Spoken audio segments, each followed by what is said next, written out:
eu sou Raíssa Romano e aqui você vai ouvir a fala de Carolina Parreiras, da USP, com o tema Inteligência Artificial e Comunidades LGBT+, Viés e Equidade Algorítmica. Essa fala faz parte do evento Desafios da Inteligência Artificial, Governança e Diversidade, promovido pelo Vote LGBT nos dias 26 e 27 de setembro de 2024. O evento contou com uma série de webinars gratuitos com especialistas de diversas áreas para discutir criticamente sobre o impacto da inteligência artificial na democracia e suas potencialidades para combater a violência política contra lideranças LGBT+. As falas também contam com a participação de Leide Souza, da área de pesquisa e advocacy do Vote LGBT, que conduziu o momento de perguntas e respostas. Fiquem agora com o que rolou no evento. Eu queria continuar agora aqui a nossa programação, convidando agora a Carolina Parreiras. A Carolina é antropóloga e doutora em Ciências Sociais pela Unicamp. Atualmente, ela é pesquisadora do Departamento de Antropologia da USP, onde coordena o LETEC, que é o Laboratório Etnográfico de Estudos Tecnológicos e Digitais. E a sua pesquisa tem como foco questões relativas a tecnologias digitais, internet e marcadores sociais da diferença. O trabalho da Carolina eu tenho acompanhado, assim, realmente maravilhoso. Ela tem organizado dossiês, promovido eventos para discutir a inteligência artificial e seus impactos. Carolina, muito bem-vinda. A gente está realmente muito feliz de poder te ouvir também, contribuindo para esse debate de hoje. E eu passo a palavra, é toda sua. Obrigada, Raíssa. Bom dia a todos, todas e todes. Para mim é um prazer enorme estar aqui com vocês hoje, né? E acompanhado, por exemplo, do Raj, que é uma referência também para mim, né? Eu aprendo muito e aprendi muito aqui agora. Saudar todo mundo, então, e agradecer especialmente a Raíssa pelo convite, né, para fazer parte desse debate aqui hoje. Também vou primeiro, né, me apresentar, então a parte profissional a Raíssa já fez, mas só reiterando, né, eu venho desde o final de 2022, criei e agora venho coordenando o LETEC, que é esse laboratório de pesquisa sobre tecnologia ligado ao departamento da USP, com financiamento da FAPESP. O que, sem dúvida nenhuma, foi um avanço tremendo, né, num campo em que a gente fala ainda muito pouco sobre tecnologia, né? A gente, durante muito tempo, parecia que nós éramos as vozes solitárias, e a pandemia veio e, de fato, mostrou que a antropologia também podia ajudar a compreender essas questões todas, né? A gente não desenvolve nada. A perspectiva do Raj aqui vem muito de alguém que está ligado ao desenvolvimento, que eu acho fenomenal, porque é isso, a gente aprende muito, mas a minha aqui, eu estou fazendo esse preâmbulo todo exatamente para dizer que a minha perspectiva aqui é de uma antropóloga, né, e de alguém que vem fazendo um tipo de pesquisa muito específica, etnografias, né, e que vem coordenando esse laboratório, que também tem outras pesquisas, né, e um pouco das minhas observações vão nesse sentido, né, o que a gente tem aprendido, e eu acho que a gente tem muito mais para aprender ainda, em relação à inteligência artificial, né? E ao modo como ela vem sendo desenvolvida e principalmente utilizada, como vocês vão ver, acho que esse é um guia importante para a minha fala também, né? Então, acho que o ponto de partida aqui para mim é que, como toda tecnologia, e aí no caso a inteligência artificial, ela ainda é, em certos sentidos, muito nova, ainda que a gente já esteja utilizando algumas técnicas que envolvem inteligência artificial já há algum tempo, né? Mas ela ainda suscita uma série de imaginários, né, que estão cheios de especulação, né, e que muitas vezes giram em torno de visões que às vezes são muito utópicas, ou seja, a inteligência artificial vai resolver todos os nossos problemas, e a gente sabe que não é bem assim, e visões distópicas, que aí é exatamente o oposto, que é, em última instância, a inteligência artificial representaria o fim do humano, ou do que a gente entende enquanto humano. O que também a gente sabe, né, que não é bem assim. Então, a minha proposta aqui, e sempre desde que eu comecei a trabalhar com tecnologia há 20 anos atrás, é de pensar no meio termo, né? Nem cair na visão totalmente otimista, nem cair na visão totalmente otimista, e apostando, na verdade, que as tecnologias elas ganham sentidos diversos em cada contexto que elas são aplicadas, né? Então, uma mesma tecnologia ela pode ganhar usos, sentidos, significados diferentes para cada uma das populações que vão utilizá-lo. E, claro, isso não nega, em momento algum, a necessidade de uma visão crítica sobre o desenvolvimento das tecnologias como um todo, e especificamente da inteligência artificial. E isso porque a gente sabe, o Raj comentou até mais sobre isso agora, né? E eu vou retomar porque eu achei a resposta dele me contempla. A gente está falando de formas de tecnologia que, antes de qualquer coisa, estão ligadas a grandes empresas de tecnologia, que a gente vem chamando de Big Techs, né? E que a gente tem quase nenhum controle, né, sobre a maneira, primeiro, como elas são desenvolvidas, e depois sobre os impactos que ela vai trazer para as nossas vidas. Citando um exemplo que está acontecendo agora, né, nós temos uma questão muito específica, por exemplo, com a Meta, envolvendo WhatsApp, Facebook e Instagram, que a gente pode optar, né, no Brasil tem uma decisão judicial que garante isso, que a gente não quer que os nossos dados sejam utilizados para treinar as inteligências artificiais da Meta. Mas a gente só descobriu isso, né, a maioria das pessoas, por tutoriais criados principalmente por organizações, né, ligadas à defesa de uma internet mais democrática, mais justa, porque, de fato, se a gente for... E, inclusive, o caminho ele é bem intrincado para você chegar, para quem fez, sabe exatamente o que eu estou falando, né? Onde você chega nas suas configurações para conseguir dizer, eu não quero, né? Eu não quero que meus dados sejam utilizados.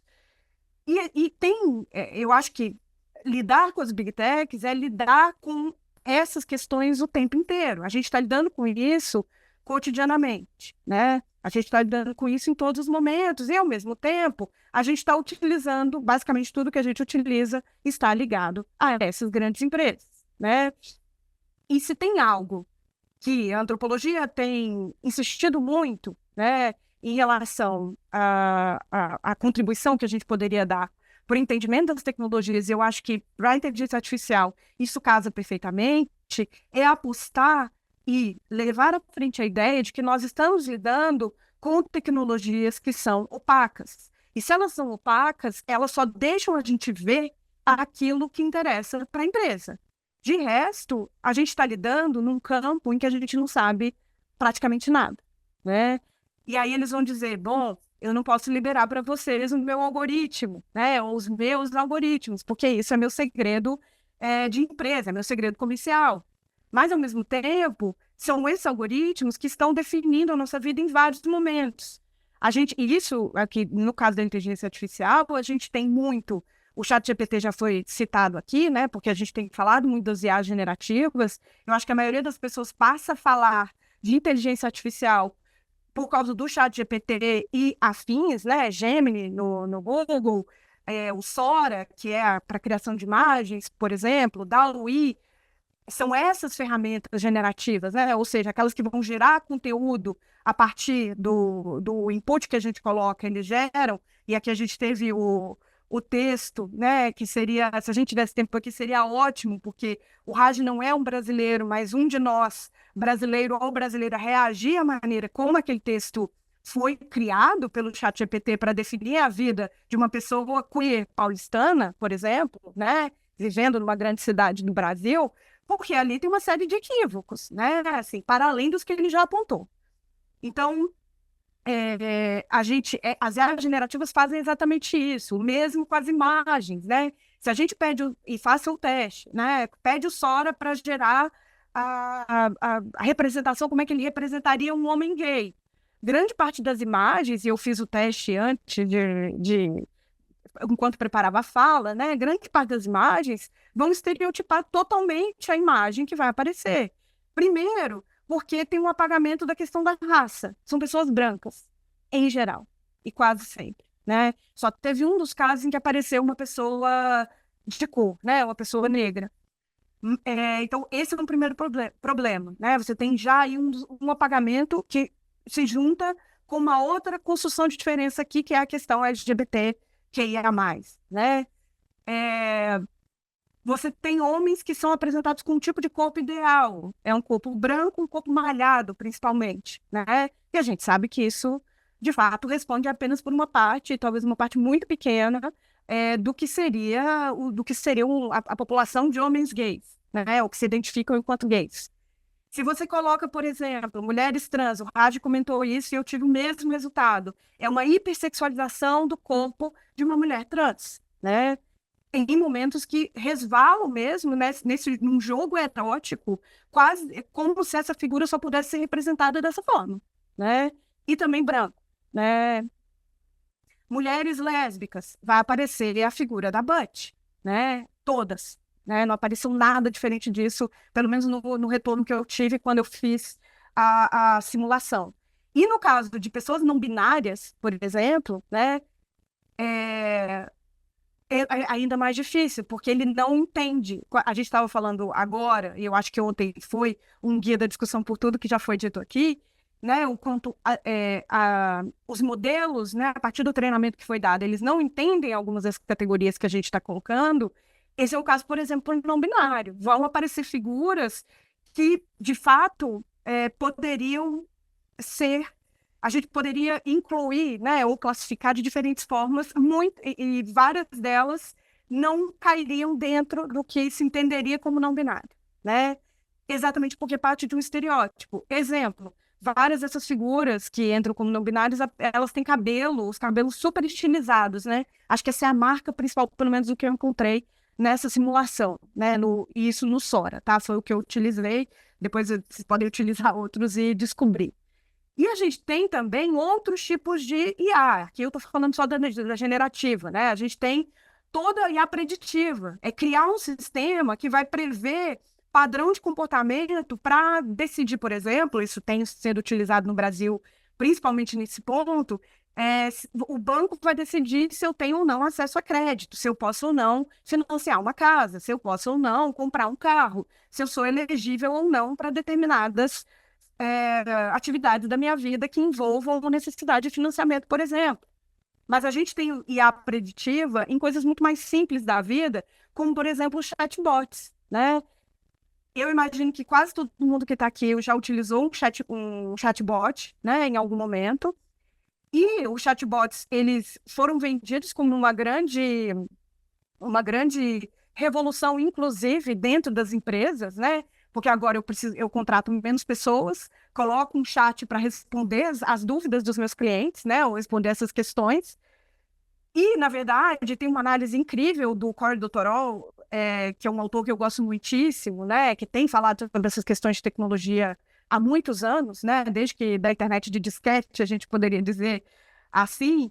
E esse texto foi até traduzido no Intercept, né? Para quem quiser, depois eu posso até colocar o link aqui para ser compartilhado. Ele vai mostrar, por exemplo, que, na verdade, na prática, o chatbot, exatamente porque na hora que você vai treinar, você não consegue nunca, o seu modelo, a quantidade de dados que você tem, nunca vão conseguir ter respostas para todas as questões que surgem, eles não conseguem fazer o trabalho. Então, você continua precisando das pessoas que você tinha demitido para colocar um chatbot no lugar. E ainda falando em chatbot, não sei quem acompanhou, por exemplo, Microsoft tem um chatbot, é o Copilot, né, que inclusive foi relançado e que teve um grande estardalhaço em torno dele, mas a gente tem denúncias do quanto, em alguns atendimentos, né, em algumas conversas, que pessoas que pediam ajuda, esse chatbot, o Copilot, induzia as pessoas ao suicídio, né? E aí a gente vê, e aí, de novo, né, o lado que eu comecei falando, não é sempre positivo e não é sempre negativo. Não existe a tecnologia boa ou má a priori. A gente tem que pensar sempre nos usos. O Copilot pode ser útil para muitas funções, mas, na maneira como ele foi treinado, tem algumas respostas que ele vai devolver, né, que induzem pessoas ao suicídio, pessoas que provavelmente já estão lidando com questões de saúde mental. Então, isso é um problema, né?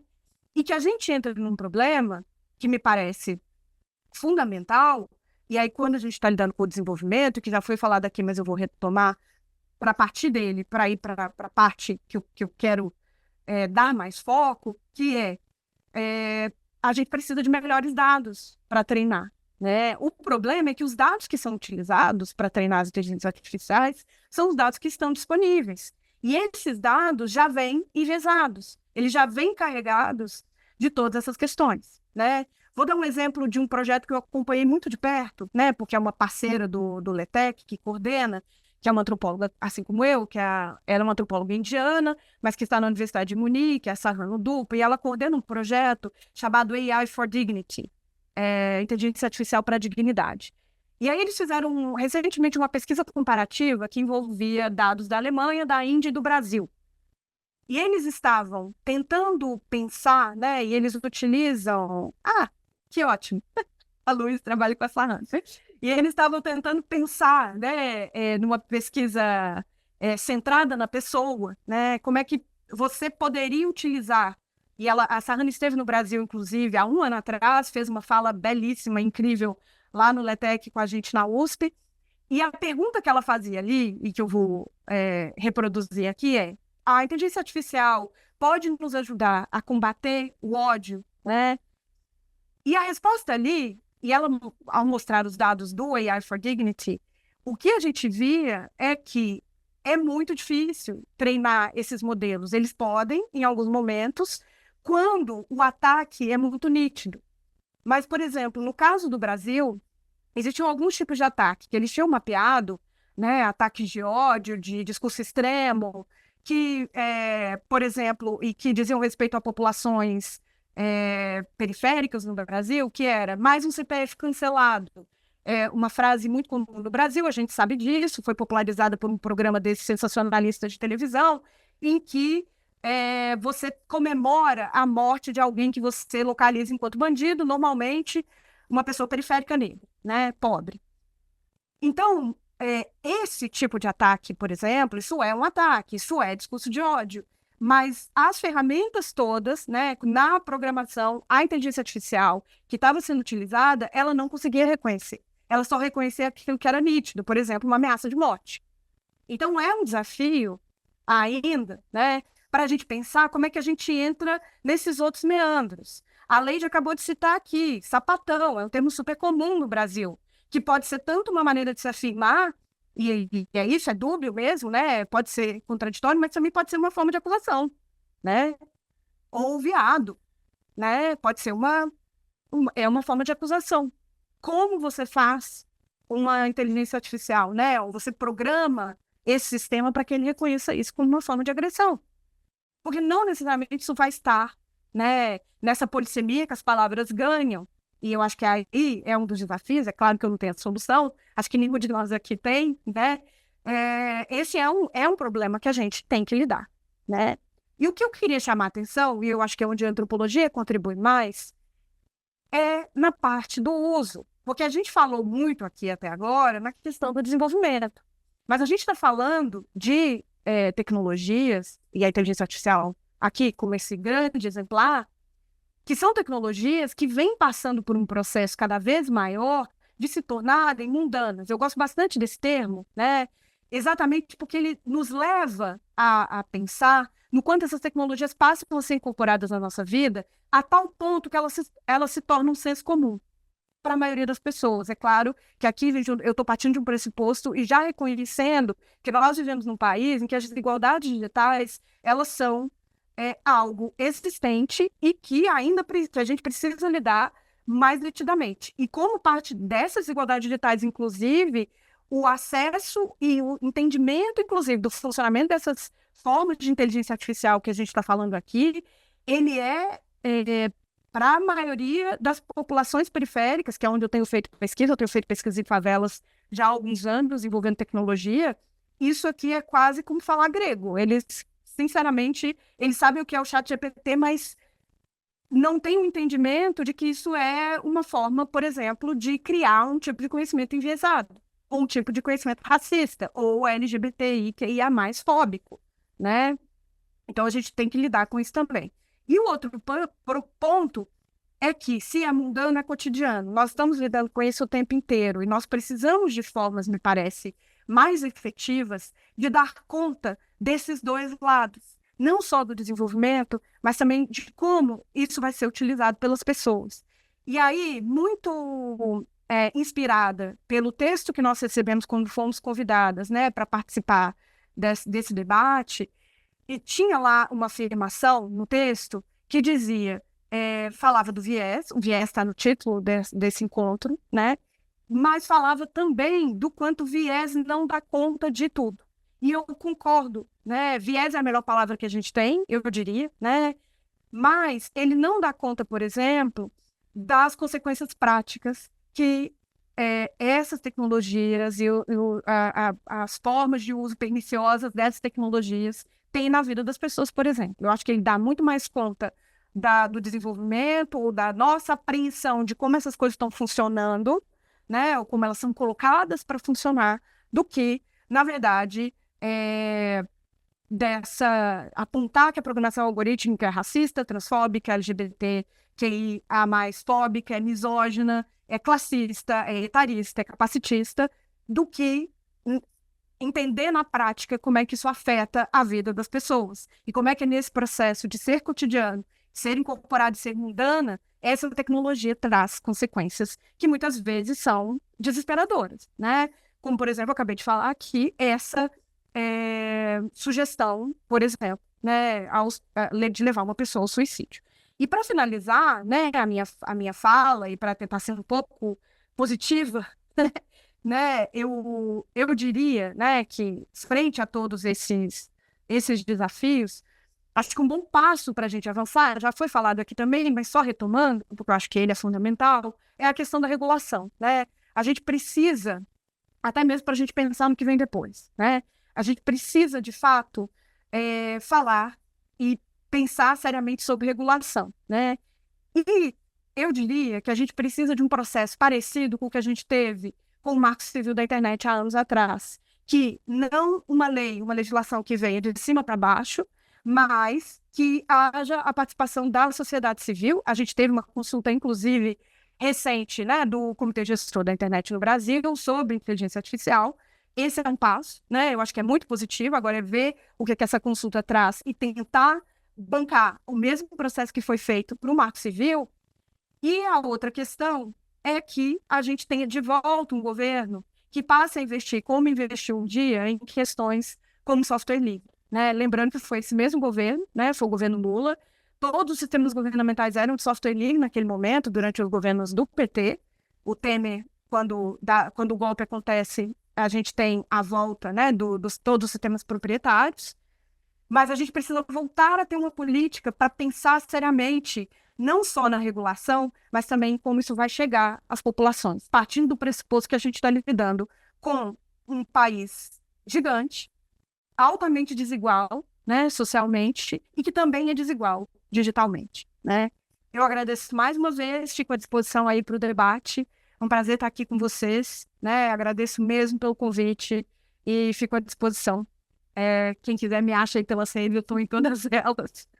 É um jeito fácil de falar comigo. Obrigada, gente. Então, que fala maravilhosa. Eu, como antropóloga, né, eu fico feliz da vida de ouvir uma colega trazendo uma apresentação tão brilhante.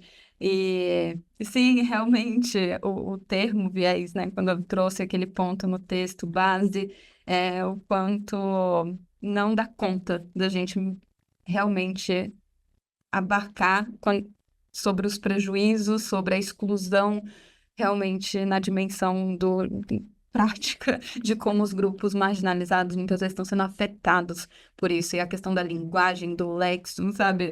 O quanto realmente é um grande desafio e a necessidade de equipes multidisciplinares. É uma área que o conhecimento é multidisciplinar, né? A gente é uma soma de esforços sempre foi.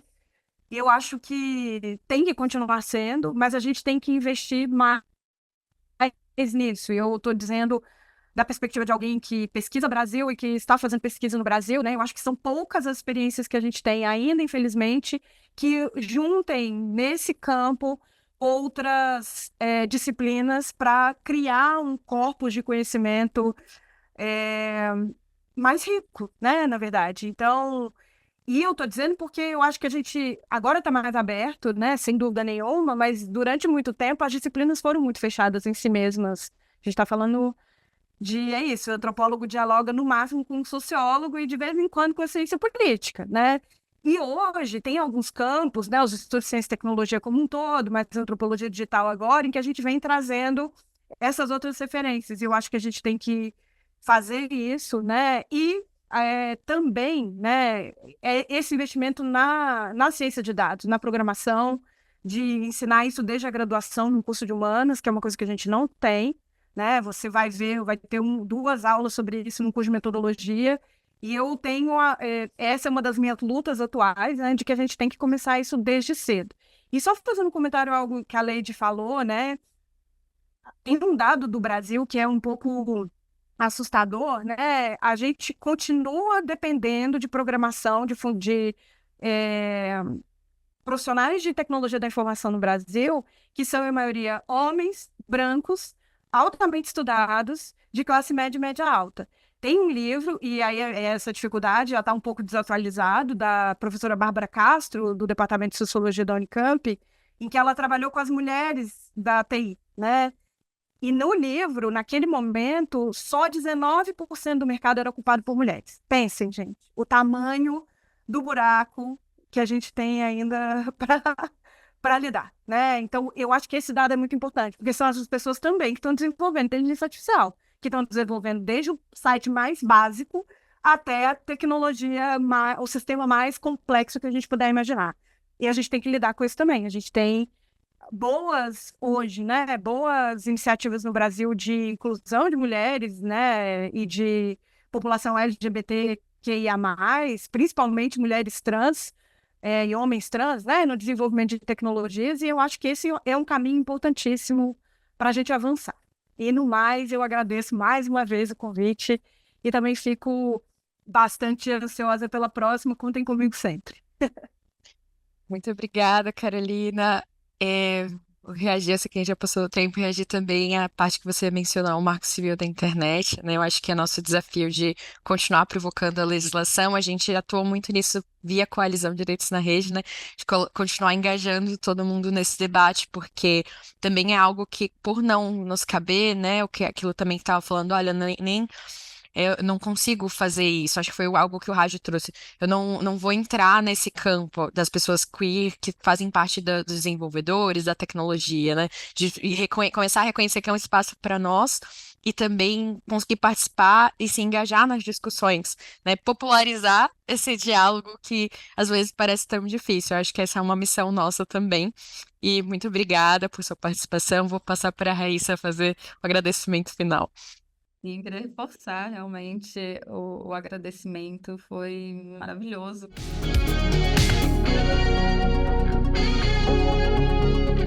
Espero que vocês tenham gostado da fala. Lembrando que você pode conferir os outros recortes do evento direto no nosso perfil aqui na plataforma. Até a próxima e obrigada!